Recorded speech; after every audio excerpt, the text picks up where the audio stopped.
London marathon stories, various people, and I think it was Nell McAndrew.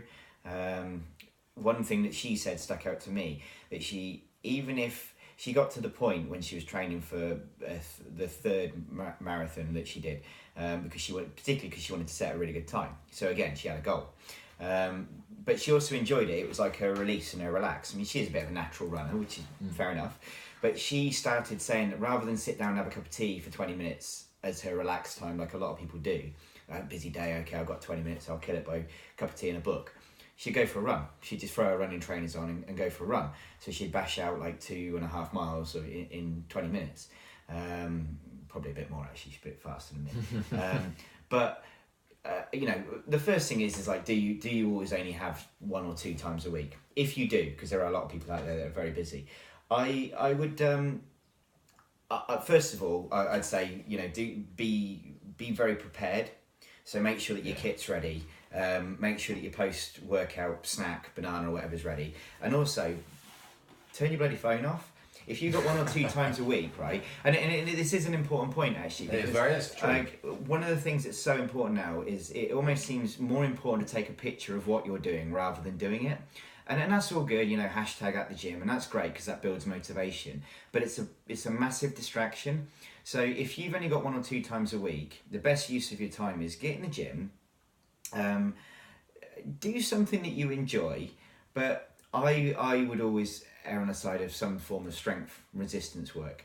And what I would suggest is think about it when, even if you sort of spend a session, your best use of time would be hire a personal trainer. I know that sounds really bad, it's like a salesman thing, but because they will get you working, but you need to feel like you've worked. So maybe go and see a trainer or ask your local gym to help you with a program, or at the very least do a little bit of research and put together a little plan that requires the least amount of equipment possible. That's good. You know that you've got 1 hour or 2 hours a week. This is where I like calisthenics, so body weight training, because for me, there's times when I might have 30 minutes between clients. So I can basically spend 20 minutes of that doing squats, press-ups, bodyweight rows, pull-ups, handstand work, you name it, I can do that. I can do lunges, etc. I can do that. Then I can spend 10 minutes having a little bit of a wash, grab a banana, and I'm ready to go for the next client. Because that might be the only time I have that day to do that. I like running, but I also know that I can grab half an hour and go and do 6 kilometers. And again, you don't have to be able to do 6 kilometers, but if you do 5k in half an hour or even 4, but again, make the most efficient use of your time in that sense. Don't be sort of going, okay, well, I need to do bench press, I need to do squat, I need to do deadlift, because that might require you to get a bench and a bar for your bench press, and then you've got to get your plates on and off, and then you've got to take a minute's rest, and then you've got to, or I'm going to go for a run on a treadmill, where you walk in the gym and all the treadmills are taken. Well, damn. Yeah, what do I do now? Gone, isn't it? So that's where I'd sort of say about efficient use of time, and it's just a little bit of forward planning, guys. Don't just go in straight away going, okay, well, I've got on my kit, and don't leave yourself in that chance that I've forgotten my headphones, so I don't know what to do now, or I forgot my phone, so I can't look at my exercise plan. Squats, press ups, the compound movements. We've said it 3 or 4 times. The big movements, multiple joints. Crack on. Yeah, exactly. And then evolve it over time. That's it. Yeah, just progress over time. And again, I mean, for me, as Sam has said, body weight is the really you don't need equipment. You are the equipment. All you need is a surface or a piece of land. Exactly. Yeah, you are the resistance. You're using your body to train. And this is where I'm a big fan of the kettlebell as well. It is by far probably one of the most ultimate tools you've got. Exactly. It is one gym. It is your strength work. It is your conditioning. It is even your mobility if you know what to do with it. So this is where I always recommend people to buy a kettlebell. If you can get a really decent one, we buy ours at the gym I work at, the Engine House. We buy ours from Vaughan-Fit, so the black series, because we know it's a solid bell. It is cast in one thing, so nothing's going to snap or break. But so we normally encourage people to get the basic set they've got there. So they have that at home or they have it in the office, and you can take it anywhere. I've got a 20 kilo sat in the car now where I was on holiday last weekend. I used it a little bit out there. Should have probably done a bit more, I'll admit that. But I had the intention. I did one or two exercises when I was out there on the weekend. So make sure you know you've got the kit you can use, and make sure you know how to obviously use it safely and effectively, and make that plan if you know you struggle with time. They're, I mean, again, even places locally like Decathlon, I mean, they may not be the most robust piece of kit in the world, but for the sake of having something indoors, you can it's still a kettlebell. Exactly. Absolutely. And, you know, before I became a personal trainer, there's tons of videos. I mean, James, just in regards to sort of like a bit more orientated towards kettlebells and then body weight, and then a bit more, or with me orientated more towards body weight, calisthenics, and then kettlebells. We've got a bit of a meet in the middle, but both of our Instagram pages, there's quite a lot of free content where you can see things on there. And I mean, you know, we're more than happy exercise wise for people to just throw us a question out there, if it's a technique that concerns you in any way. But you know, there's things from basics to more advanced things on our Instagram. Al Cavadlo, the calisthenics guy, is a lot of tutorial videos, bar stars. There's tons of videos out there on how to do things such as push-ups, etc. properly. Tons of books. So again, a little bit of knowledge goes a long way, I guess. No, definitely. And you know, using that knowledge in the right way to make sure you know you can build the plan that's going to be, again, as we keep saying, you know, for your goal. So you know that you can create that plan. You know, right, okay, will this deliver the result I want? Yes or no? Will it deliver something in a certain period of time? Yes or no? And just, again, being prepared, putting the work in, and allocating the time in your schedule that you know that you've got available, and not missing out on it. So again, and just quickly, because we've mentioned compound a couple of times, and I did the whole gesture just then. I mean, the only reason why I did that gesture is because when I say multiple joint, I have my shoulder joint and my elbow joint, just keeping it very simple, yeah? So, you know, a press up, you do this, okay? A bicep curl, you do this, okay? So if you're just working in isolation, first of all, the body doesn't work in isolation unless you pick up a pint of beer, but that's not really going to help your weight loss either. But again, when we say compound, a press up or a squat will work multiple muscles. So the more muscles work, the more calories burned. You know, a favourite of James's and mine, the kettlebell swing. Again, big compound movement. So if you want to get the best use of your time, standing in the gym doing bicep curls might make your biceps look pretty, but they're not really relative to getting the best out of your time. No. So if your goal is to lose weight, then you're stood there just doing, you know, bicep curls, tricep extensions, crunches. The chances of you really getting to where you want to be are not really, you know, you're not really doing what suits your goal. No. Long answer to a short question, yes. But relative. It's relative. No, it is. It's very relative. There's a lot of points there, you know, if you can get around to watching all of them and go through it, but there are lots of things out there that give you the best bang for your buck, you know, maximum return for minimal time. Should we do the booze question?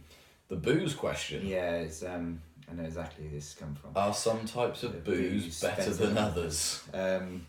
Well, yeah, to a certain degree, yes, yeah. If you're going to talk about it, we might as well go straight into it. I mean, yeah, crack on. If you think about, you know, how things are made and whatnot, you don't have to, but let's just answer it really, really quick and short, because everybody likes to drink and everybody likes to enjoy themselves on the weekend.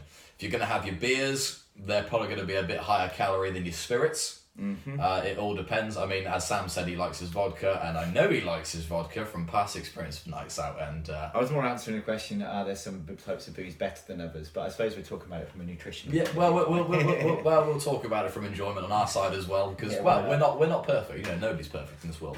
So your spirits, they are going to be less calorie based than your beers and your bitters and your Guinnesses and whatever your tipple is. You know, I mean, mine's cider, so not going to be the healthiest thing. It's full of sugar, basically.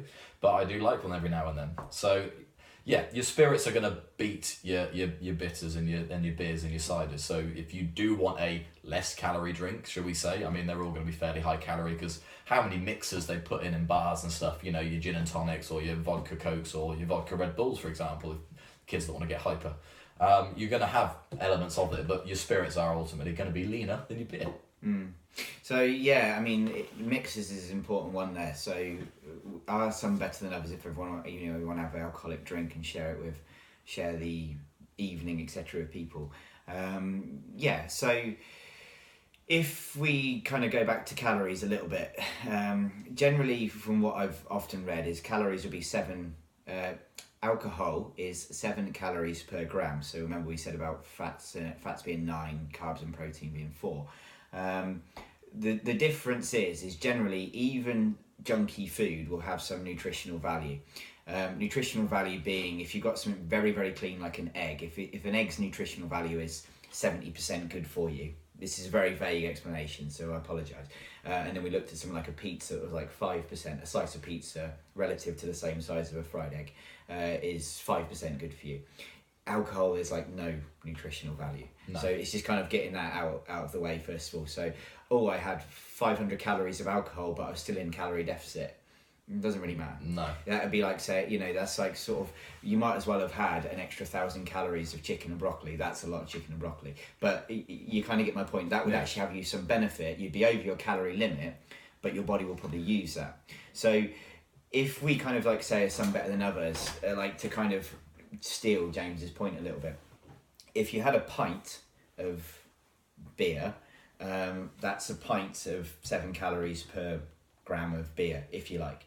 If you have a measure of vodka or gin or something like that, that's obviously whatever the measure is, 25 millilitres or something.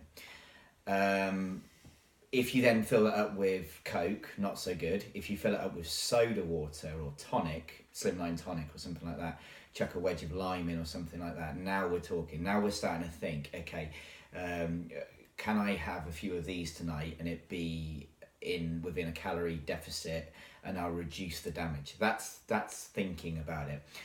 If we're talking quality, as well as kind of like having a good time and relaxing and having an alcoholic drink to kind of like, chill you out after a long, hard week, we all deserve a treat. Wine, red wine. There's very few foods out there that have the, as Danny Cavadlo said in Diamond Cat Abs, that have had the due care and attention put into them, such as red wine. Red wine's not everyone's favourite, it's one of mine. It's not mine. But, I mean, often I find as well the richness and the flavour. I a couple of glasses and I'm generally quite happy. So again, when we talk about content and how much, so, for me, I'd be looking, if I was cutting and I fancied a drink, I'd look at, similar to what James said earlier about having a window, so, 8 till 10 on a Saturday night, set a limit, so like 2 or 3 drinks, and then tell someone to tie your hands up or whatever. I would personally go red wine or something like vodka or gin, maybe even Jack Daniels would be the end of the world, but it'd be what I mix it with. I'd flavour it with something like mint's good with rum and gin and that sort of thing, or some form of citrus, and probably go soda water. So that's where I'd go with. I'd focus on the quantity, and I'd set some rules to it, and that would be where I'd go with that. And that's where I have gone with that in the past. But again, I tailor it back to what I said earlier. If your goal's really that important, 2 or 3 months without alcohol, is it really the end of the world? Because you've got to answer that question: is it worth it? That's a good point to say. Is it worth? Because at the end of the day, after all the talk, if you really want it, you've got to remember that alcohol is extra calories and doesn't benefit the body at all. Our body doesn't know what to do with it. It just hasn't got a clue because it's such an alien product that we have no clue what it's done. So if you are going to have booze, obviously, and you want to drop weight, obviously your best option is not having any at all. So you can actually fill your calories with the stuff that your body needs in order to achieve your goal ultimately. And imagine the sense of achievement. I mean, it's a goal in itself. People. Well, how many New Year's resolutions? Yeah, exactly. Don't drink alcohol. Dry January. Very, very. And again, going back to performance. I mean, the hormonal, as James said, your body doesn't know what to do with alcohol. So the hormonal repercussions of it. I tell you what. Next time you question about what alcohol shouldn't have your usual Friday night of indulgence, and then try and go for a run at 8 o'clock. Try and do park run at 9 o'clock on a Saturday morning. give that a shout, and let us know how you feel. But that's the point. Look how it impacts your performance. Yeah. Should we do one more? We can try and get one more in. I think. Have you got anything there, or is this one about? What one have you got there? Best version of yourself. People often talk about becoming the best put you off then. No. About becoming the best possible version of themselves as a training goal. How do Okay. you know when you've reached the peak and should switch to maintenance rather than push even harder and risk injury? I like that question. I do like that question. It is a good question. There is a lot to talk about. We won't go on to how much you can talk about, but again, it's kind of the classic answer that I do use a lot of time. It depends. It's a standard answer, but it really does depend on this occasion. I mean, depending what the goal is, depending how long you know it's going to take you to reach it. Do you want to set a new goal that's going to take you in a different angle or different avenue after that goal's been achieved? You know, it could be, for example, if my goal is to deadlift double my body weight and I achieve that, do I just want to keep maintaining that, or will I feel that I'm going to get bored? Do I want to try and switch up and go, okay, now I've done double, do I want to go for triple?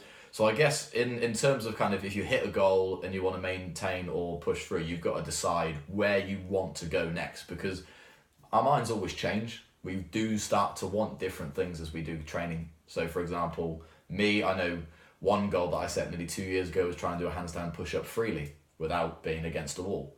But as time went on, my goal was to master the kettlebell. And that still is the goal, to master the kettlebell. So, you know, my goal has changed over time, you know, because I did get close to it. But again, your mind starts to focus on different things. So I guess it all depends.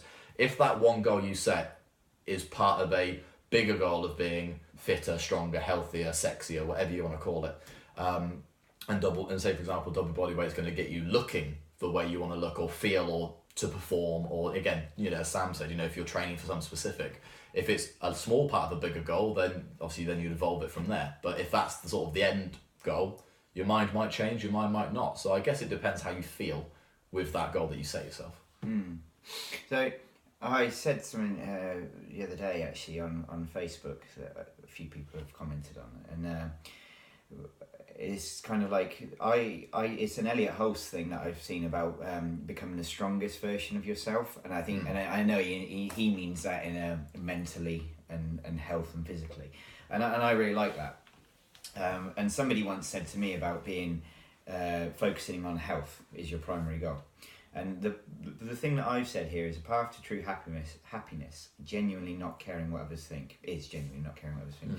And most people say it, but unfortunately haven't found it. And I also go on to say there's a big difference between being selfish and not thinking and caring about others, and finding fulfillment in your own skin and not needing the validation of others. That's good. Boom. Very good. The reason why I quoted that from myself is, and the bit about that I said about Elliot Hulse, is if we tie those two things up with focusing on health, you've got to have a kind of like perspective where you start. So, you know, when do you switch to maintenance? I don't know. I don't really see things as a sort of peak and a trough, as sort of like, okay, I'm going to do this, I'm going to do that. I think the thing is if you kind of like get pretty much to where you want to be, say you want to see six-pack abs, is a great one. Yeah. I've got to the point where I've been there and I'm not there now. But that doesn't bother me. And the reason why that doesn't bother me is because my body performs well and I enjoy what I eat and I enjoy who I am. I have that kind of, as I said there, about being comfortable in my own skin. And I'm fortunate with that. I've kind of accepted a lot of things around me. And that's kind of where I'm at. But that's the big thing there is acceptance. So a lot of the time, so as I say, six-pack abs is a good one. I'm being a bit vague now, but six-pack abs is a good one. So you kind of get in there, but then you don't, because you're on a really clean path. Then something happens, and then you fall off that path. You have a crummy day at work, or you have a bad relationship with a family member or a friend or your partner, which is all unfortunate. And I'm not trying to be too psychological here, but I did a bit of a post on depression a few weeks ago. And, you know, depression can make you eat, it can make you sad, it can make you not eat. But, you know, whatever it is that's stopping you, you've got to kind of figure it out. And that will be the thing stopping you from becoming the strongest version of yourself. So maybe sometimes it's taking a long, hard look at what's going on and going from there. But as I say, it's just accepting your circumstances sometimes and progressing forward. No. So, as I say, if you really enjoy having a drink every Friday night and you enjoy having a pizza or a meal out on a Saturday and a Wednesday, then maybe being 7% body fat isn't the most realistic thing for you. If you really want to deadlift double body weight, that's a goal, for whatever reason, assume that's a goal, but you've only got 2 hours a week to train, again, maybe that's not realistic for you. Yes. So again, it kind of goes back to what we were saying earlier about what is realistic for you to achieve, and what do you genuinely want to achieve. Ask most people and they'll say they want to be shredded, they want to be like that cover model off the magazine. That's great, but do you want to make the sacrifices to get there? And that's not to say you have to. That's a big point. You know, I'd like to be able to run a 3-hour marathon, but there's going to be certain limitations there. And not only that, you know, when you work full time, can you devote enough time to training? So again, people talk about a lot of things, and they'll be very vague, like I want to be the best version of myself. That's got to be open to the interpretation of you at the time. But are you doing everything is a better question. Yeah. Are you genuinely doing everything? Are you walking enough? Are you going to the gym? Are you training your muscles? Are you looking after the people in your life? Are you in a job where you're happy? Could you be happier? Are you eating healthily enough? I think they're the important questions that are more relevant, and that's what will make you, from mental health down, the strongest, best version of yourself. Definitely. No, I completely agree. Everything starts to from the answer mind. that, and no one can tell you what that is. No one can I couldn't say to James, well, if you did that handstand push up, you'll be even happier, because you'll be like, well no, I wouldn't, because I actually, my passion is using kettlebell training, because I really enjoy that first and foremost. And it's sort of like, okay, well, you shouldn't do that. You shouldn't go out on a Saturday night and enjoy those drinks. Like, well, no, I do. That's a big part of my life. Well, that's it. Yeah, exactly. So you got to take that long, hard look and decide what's strong and what best is for you. Yeah. And then go from there. And then just nail it. Just like absolutely nail it. That's the most important thing. You've got to attack it every single time. If you really want something, you know, you've got to find that inner strength, again, as Elliot Hull's saying, you know, find the strongest person, but you've got to find that from within yourself to go out there and do it. And it does evolve over time. Like your handstand now being something different. It evolves because that became irrelevant. It was massive then, but it became irrelevant because things evolve. Yes, and that's what I mean, is it's not this crappy line. No. It's not like, oh, well, I've got a 6-pack, okay, well, I'll take 3 months off. No, exactly. It's like, you know, if you got a 6-pack and you got down to that level of body fat, like, bloody well done. But then it's a bit of a cop-out if you then just go... straight down, exactly. Yeah, or like you get really strong. Because if you get really strong and you lift like a double-digit deadlift, triple-digit deadlift, sorry, and then you just kind of, you know, you got injured and you couldn't, and then you got up there again, you got injured again, maybe that training isn't really good. No, there's something going on. Maybe you're not the strong version of yourself. You just interpret lifting weights as great. Yeah. But actually, that's where you're kind of limiting your own mind. I know we're kind of off piece, but we're not. Yeah. So, yeah. It's just, literally, I class most of the stuff as, you know, life is a wave. You know, nothing's straight line and linear. You know, not everything's going to stay, because I don't know many people, apart from competitors, that will do one thing for so many years. So let's take, for example, I know just recently, again, me and Sam are massively into sort of, you know, World's Strongest Man. Obviously, Eddie Hall has now become World's Strongest Man. Oh, shit, sorry. Anyway, sorry. You now know. News just in. You heard it here first. If you stay to the end of the video. If you stay until 46, 43. So he's been training for years. Again, people like Lawrence Charlet and Brian Shaw and Hathor, and even going back to the likes of Jeff Capes, you know, all the way back in the day, training for years to achieve one thing. Yeah, that's because that's their life and they've got that passion. But, you know, I see it as a wave. You know, you'll always have that kind of peak where you've achieved something, you'll maintain, but you'll start to change to something else. And you'll just go through as you're waving through that cycle of knowing what you want to do, but you're maintaining things. And it could be a wave of slowly increasing up, rather than just a straight linear line of doing something all the time. It might change, it might dip, it might go. And for all the things you can control, there's always some things that you can't. That's it, yeah. Life isn't perfect. You've just got to make the best path for you. And you're the only person that can build it as well. I think that's a good point to pretty much end. I think we'll wrap it, yeah. Definitely. We're at 47, 34, 5, 6. So, guys and girls, thank you so much for your questions. No, it's been good. It's been good doing this together, and I hope those of you that listen to this and watch this, thank you. thank you for the questions and thank you for watching it. But Oh, I yeah, hope thank it's you. beneficial. Hopefully you've been patient enough to watch all the way through to this 48-minute video, basically. So no, it has been a pleasure for us to actually get together, because again, as we work in 2 different places, it is quite hard to get together. It's good to actually interact with our audience and people that want to learn a bit more about the journey of health and fitness and making themselves better.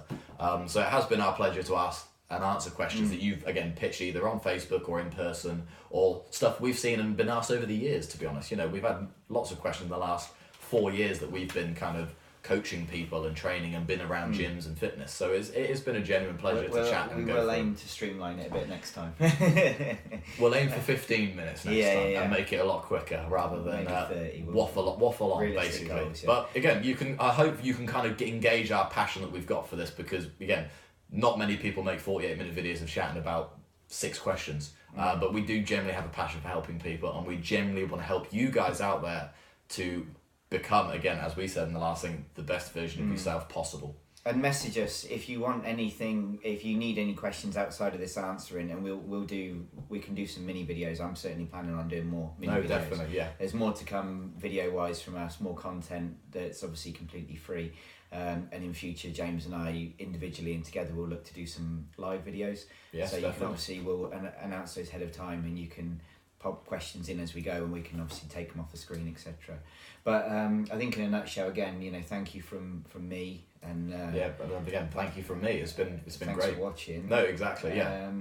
And please, by all means, like and share, and even if you just tell friends that there's this question at this point of the video and you want them, but just the more people see it, the better. Exactly, yeah. So the more people that we can help, the more that we're actually doing the best that we can for the people that need it. So if you know people that can use the advice we've given and some of the topics we've discussed, please share it with them. Please give us a like, get them to follow us, or even get us the message directly. We will reply, and we will talk to you guys if you need it.